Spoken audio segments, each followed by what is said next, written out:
A very good evening to all our viewers. It's Sunday, the 8th of July 2018, and welcome to a brand new edition of News First Weekend. I'm Lanka. Let's start off with a look at the stories making headlines this evening. Authorities seize a 1 billion rupee haul of heroin along with 2 suspects. Lanka inmate suspected to be behind the drug deal.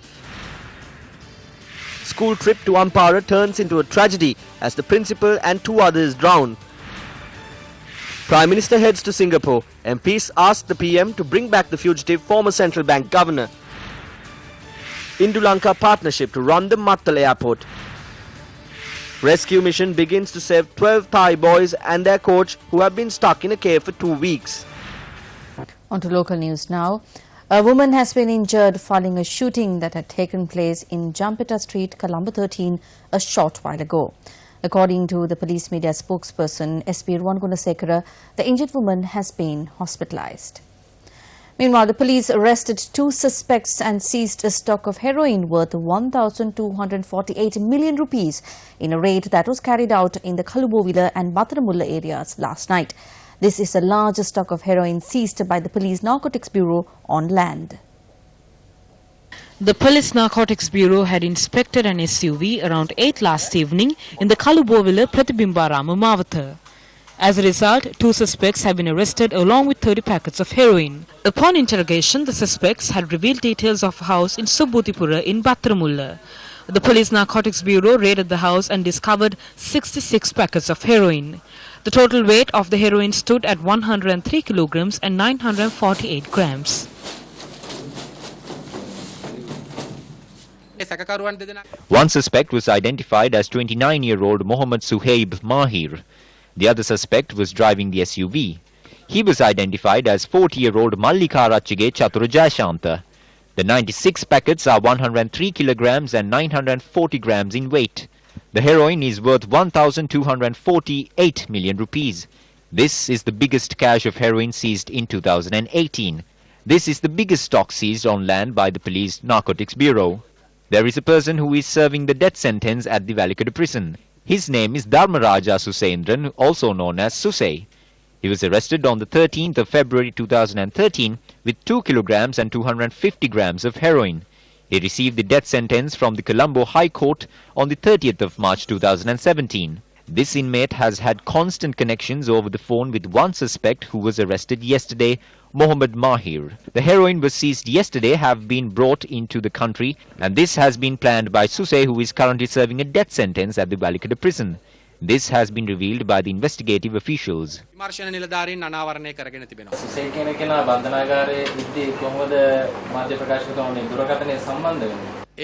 That question should be raised with officials of the prisons department. This has been revealed by Narcotics Bureau officials.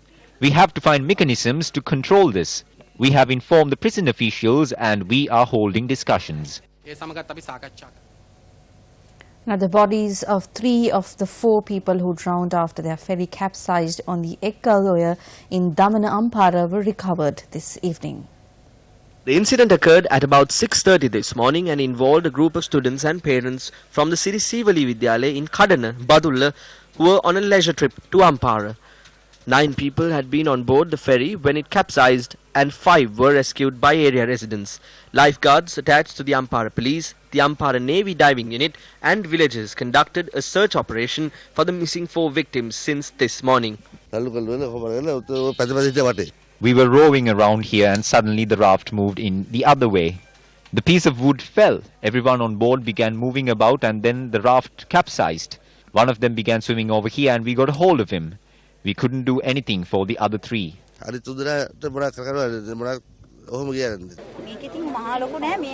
It is not very deep here. It is the same level. There is a stream nearby. 3 bodies were recovered this evening about 200 meters from the bank of the reservoir. The deceased have been identified as 13-year-old Charuka Vidarshana, a student at the Siri Sivali Vidyalaya, MK Chandima, who served as an art teacher at the school, and BK Amrasurya, the school's principal.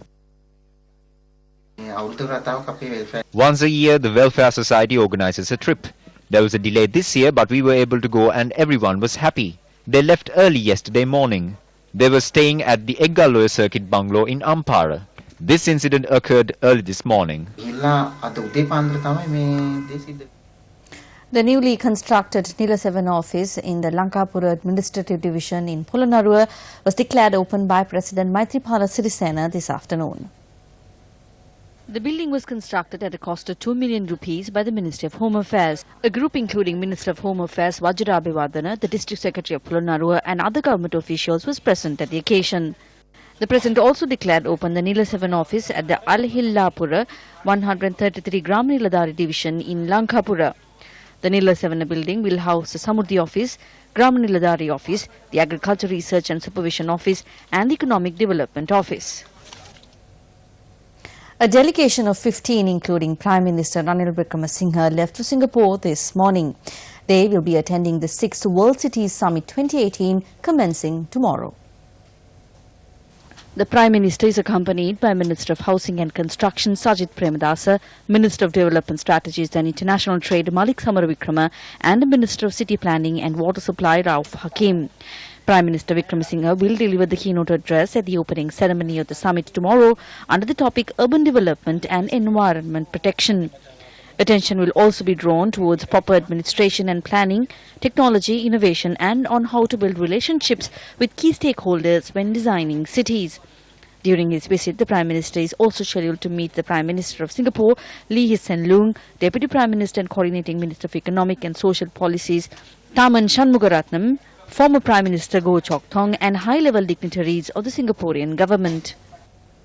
Political representatives say that Prime Minister Ranil Wickremesinghe, who is currently in Singapore, should be able to return with the fugitive former governor of the central bank, Arjuna Mahendran.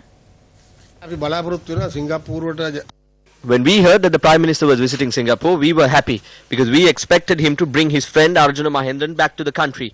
He will not hand over the country's treasury, the central bank, to someone who he doesn't know. He should be knowing his whereabouts. So it is his responsibility to bring back the mastermind behind the central bank bond scam. We want him to bring Arjuna Mahendran back to the country in the same flight he will be travelling in. Neither the FCID nor the CID has to go in search of Arjuna Mahendran. There is no need to spend money to bring him back. If the Prime Minister can bring him down on the same budget for his visit, we think it will be beneficial to the country. The Prime Minister has left to Singapore. We do not know if he will find Arjuna Mahendran. There are red notices against him. We kindly request him to bring Arjuna Mahendran back with him. It was the Prime Minister who said he trusts him. So it is up to him to bring back Arjuna Mahendran.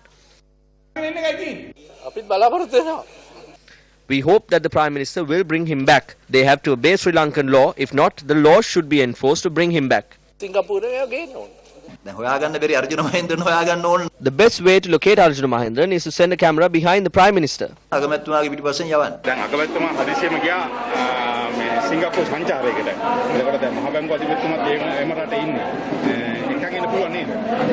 do not know about that. You will have to ask the Prime Minister.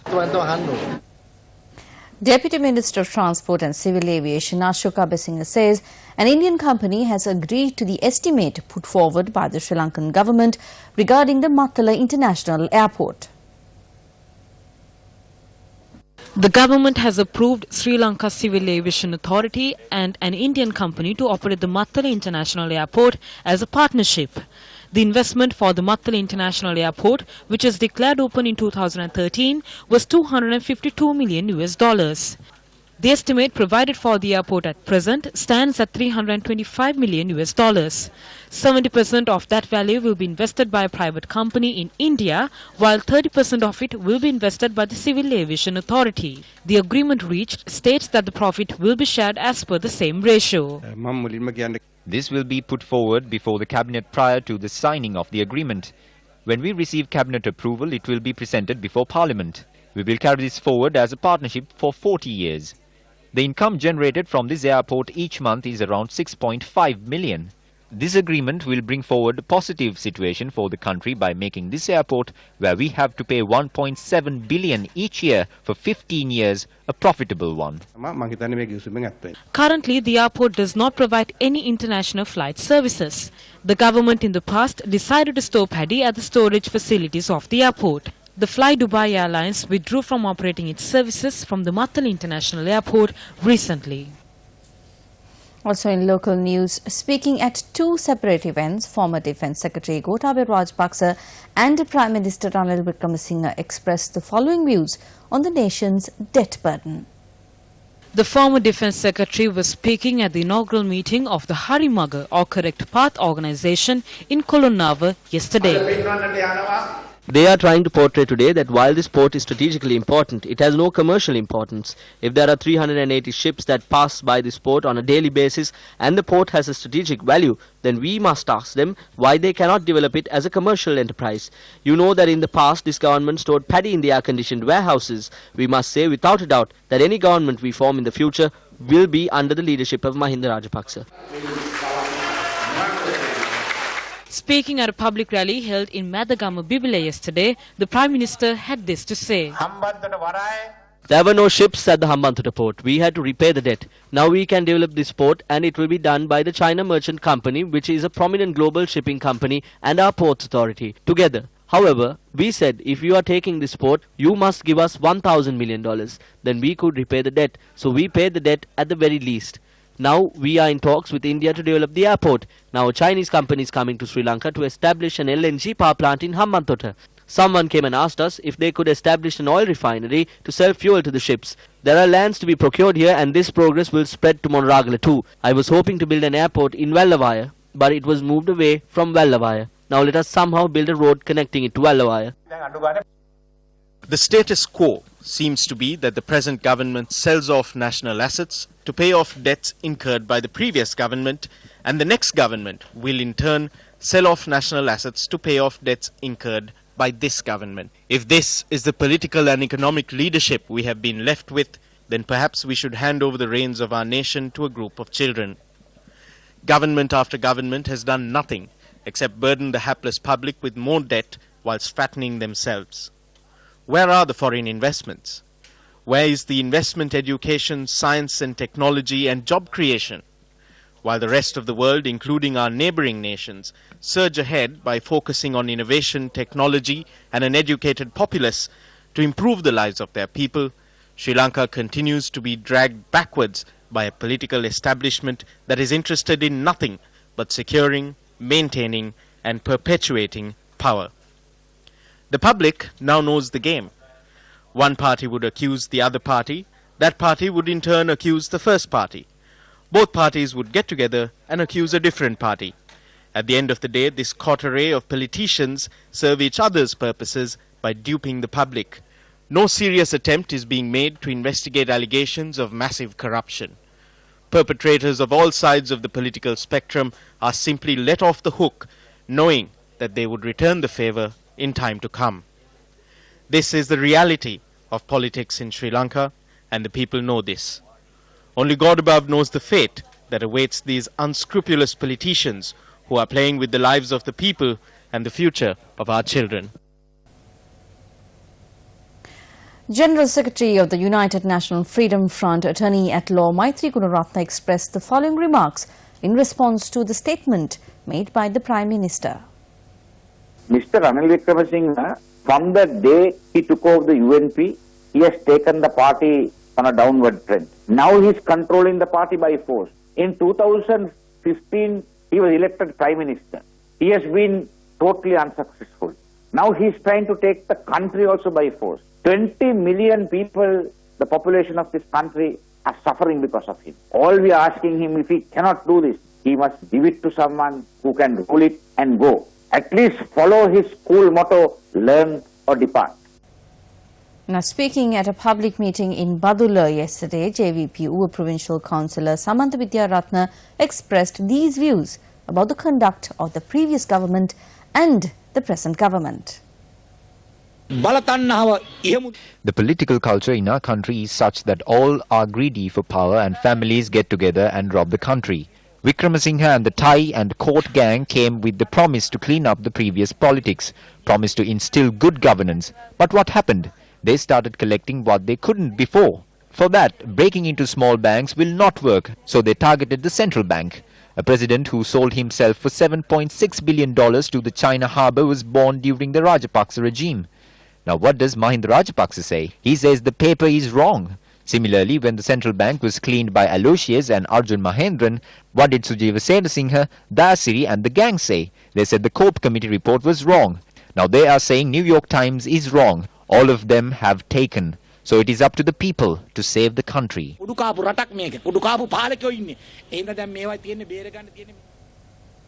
Issues have arisen around the granting of licenses for a lubricant blending project to be undertaken by a Malaysian company in the Muthurajawala area. The Sunday Times reported today that the delay in granting the required licenses for the Malaysian company was brought to the attention of the Cabinet at Tuesday's meeting. According to the Sunday Times report, the lubricant blending project is worth $10 million. At the previous cabinet meeting, President Maithripala Sirisena had made inquiries from Subject Minister Arjuna Ranatunga over the delay in granting licenses for the project. At the cabinet meeting last Tuesday, Minister Ranatunga tabled a document which said that he, the chairman of the Ceylon Petroleum Corporation and the secretary of the Petroleum Resources Development Ministry, Upali Marasinghe, were opposed to the decision to issue licenses to the Malaysian firm. Newsfirst made inquiries today from the Ministry Secretary, Upali Marasinghe. He said that the Ceylon Petroleum Corporation has been conferred the responsibility of granting licenses for the manufacture of lubricants. He added that as such, he would not intervene in this matter in any way. Speaking to Newsfirst, Dhammika Ranatunga, the chairman of CPETCO, claimed that the Attorney General's department had flagged certain shortcomings in the agreement signed with the Malaysian firm. The Hyrax company does not have a license for this factory. The Petroleum Corporation has a license to manufacture lubricants. Under this system, the Petroleum Corporation could have built a lubricant refinery. We have been informed that the Attorney General has said that this is not a complete agreement. By giving away our license, we have become a simple trader and only receive a commission. The price is determined by that company. Although they say that ownership will be transferred in 20 years. If they sign a lease agreement with another company for a certain time frame, then we will lose our ownership. Our position is that this project should continue as a partnership between the relevant company and the Petroleum Corporation.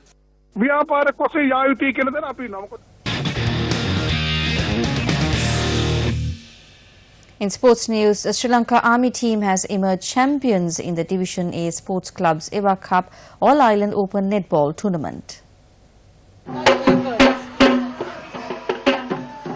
The EVA Cup tournament, organised by the Western Province Netball Association, was held over 2 days at the Air Force Stadium in Colombo. Over 145 sports clubs and schools netball teams participated in the tournament. The Sri Lanka police team emerged champions in the men's Division A tournament. Speedbird Sports Club won the over 40 category. The schools tournament was held under 3 age groups, with Museus College Colombo winning the under 15 championship and Malyadeva College Kurunagala winning the under 17 championship. St. Paul's Convent Kurunagala won the under 19 championship. That's a look at this Sunday's edition of News First Weekend. Thank you very much for joining us. Good night.